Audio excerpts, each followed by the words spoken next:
Hello friends, तर आज आपण करणार आहोत मस्तपैकी अशी पाणीपुरी, आपली फेवरेट. आणि असं कोण आहे की ज्यांना पाणीपुरी नाही आवडत. तर चला या करूया रेसिपीला सुरुवात. तर मी इथे घेतले आहे 1 कप जाडा रवा, त्यानंतर मी 4 टेबलस्पून मैदा घेतलेला आहे. म्हणजे 1 कपला 4 टेबलस्पून मैदा आणि त्यानंतर मी यामध्ये हाफ कप छान असं गरम उकळतं पाणी घेतलेलं आहे. तर 1 कप रव्याला अर्धा कप पाणी आणि 4 टेबलस्पून मैदा याला छान असं भिजवून घेऊया. आणि खूप जास्त मळायचं नाही आहे. पूर्ण टाकून थोडंसं चमच्याने त्याला घोळा, कारण की गरम गरम हात टाकू नका, नाहीतर आपला हात भाजला जाईल.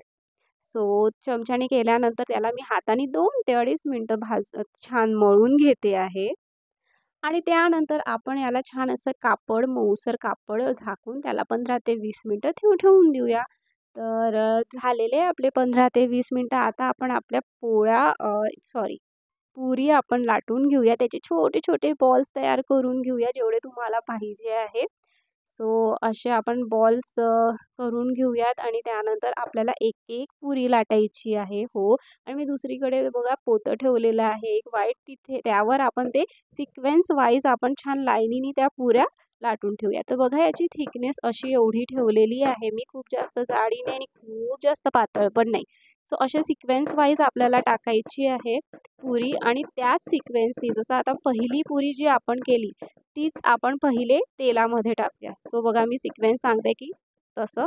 आणि छान जो वरचा भाग आहे ना पुरीचा, तोच आपण तेलामध्ये टाकायचा. म्हणजे जो वरचा भाग आहे पुरीचा तोच तेलामध्ये, पण वरचा भाग तेलामध्येच राहायला हवा. सो तेल छान कडाडतं गरम हवं आहे. आणि बघा आपल्या पुऱ्या किती छान छान म्हणजे सगळ्या फुगते आहेत. खूप कमी माझ्या अशा त्या ज्या असतात पुऱ्या फुगलेल्या नाही आहेत. अदरवाईज सगळ्या पुऱ्या माझ्या फुगलेल्या आहेत. आणि क्रिस्पी क्रिस्पी आणि अशा ताज्या ताज्या खायला खूप छान वाटते, खूप टेस्टी वाटते घरच्या पण. जर तुम्हाला कधी वाटलं तर तुम्ही नक्की अशा घरी पुरी तयार करून बघा. मी बाहेरून कधीच पुरी खात नाही.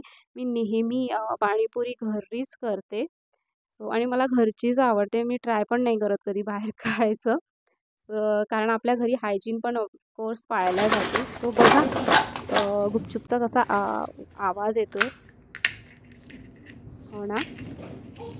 तर चला, तर मग आता आपण करून घेऊया पाणीपुरीचं पाणी. तर आज आपण पाणी वापरायसाठी चिंच नाही, कारण उन्हाळा खूप आहे, चिंच गरम होते, म्हणून मी वापरणार आहे आंबा. तर मी इथे घेतला आहे कैरी, ब्लॅक सॉल्ट, अद्रक, पुदिना, लाल हिरवी मिरची, जलजिरा पावडर, साधं मीठ आणि पुदिना, कोथिंबीर.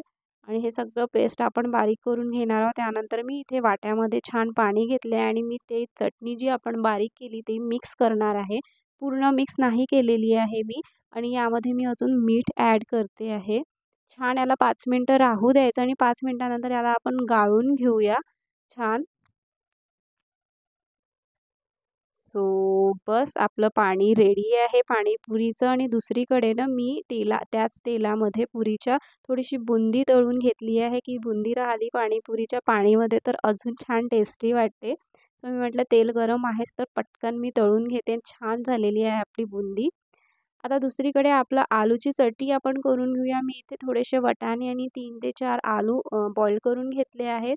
आणि इथे पण सेम जे आपण पाण्यामध्ये वापरलेलं आहे ना पाणीपुरीच्या, तेच मी सगळं यूज करणार आहे. आणि झाली आहे आपली चटणी. बस त्यामध्ये मी एक अनियन आणि थोडीशी कोथिंबीर टाकणार आहे बस. आणि मिक्स करून घेणार आहे.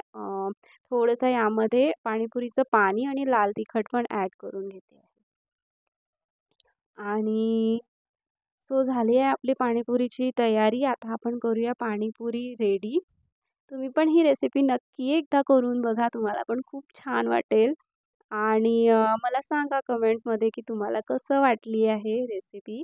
नक्की ट्राय करून बघा. थोडीशी मेहनत आहे, पण जे मेहनत करून खाल ना ते सहीच वाटतं. खूप छान वाटतं आपल्या हाताने पुऱ्या करून खायला. सो चला तर मग भेटूया नेक्स्ट व्लॉगमध्ये. तोपर्यंत लाईक करा, कमेंट करा, शेअर करा आणि सबस्क्राईब करा. अय्यो मला खाताच नाही येत आहे. खूप मोठी पुरी होती. मस्त. बाय.